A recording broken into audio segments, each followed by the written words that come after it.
बिस्मिल्लाहिर्रहमानिर्रहीम। अस्सलामु अलैकुम। उम्मीद है आप सब लोग ठीक होंगे। अल्हम्दुलिल्लाह मैं भी ठीक। तो मुझे इंस्टाग्राम पर एक मैसेज आया था कि कतर में ईद कब होगी, क्या ईद का चांद नज़र आ गया है और क्या प्राइवेट कंपनी हमें ईद की छुट्टियां देंगी या नहीं, इस पर एक वीडियो बना दी।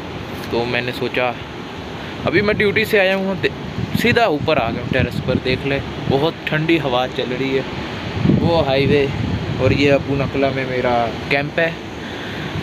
बाकी वीडियो की तरफ चलते हैं। ईद का चांद नज़र आ गया है कतर में, मसलन गल्फ़ कंट्रीज़ में, जिसमें Dubai, Qatar, Oman, Bahrain, Kuwait और कतर भी शामिल है। गल्फ़ कंट्री में ईद का चांद नज़र आ गया है और 9 जुलाई को ईद होगी। और 9 जुलाई जो कि हफ्ते का दिन बनता है, और लेबर लॉ 40 जो 2004 में कतर में जारी हुआ था, उसके आर्टिकल नंबर 74 के मुताबिक तमाम प्राइवेट कंपनियों को अपने मुलाजिम को कानूनी तौर पर 3 दिन की छुट्टी देने की इजाज़त है।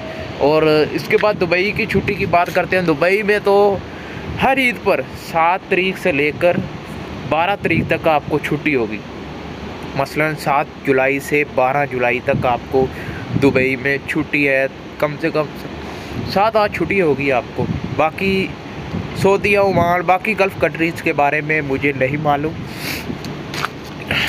कि उधर कितनी छुट्टियां होंगी। बाकी कतर की भी मैंने आपको बता दी है और दुबई की भी मैंने आपको बता दी है कि इधर कितनी छुट्टियां होगी। बाकी हवा बहुत चल रही है, बहुत मज़े का मौसम है। और अगर किसी टॉपिक पर वीडियो चाहते हो तो कमेंट करो या इंस्टाग्राम पर मैसेज करो। बाकी मैं कतर के बारे में इंफॉर्मेशन वीडियोस बनाता रहता हूँ, कतर की पूरी अपडेट देता रहता हूँ। यहाँ पर कौन से इला हैं, कैसे हैं और क्या कानून की खिलाफ वर्जी करोगे कैसी सज़ा मिलेगी, ये वगैरह वगैरह वगैरह। बाकी आपको नज़ारे दिखाते हैं।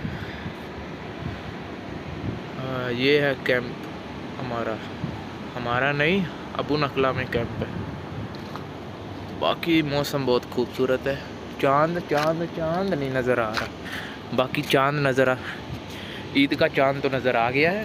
इधर वाला पता नहीं कहाँ खो गया हमारा चांद। बाकी मिलते हैं नेक्स्ट वीडियो में, तब तक के लिए अल्लाह हाफिज़।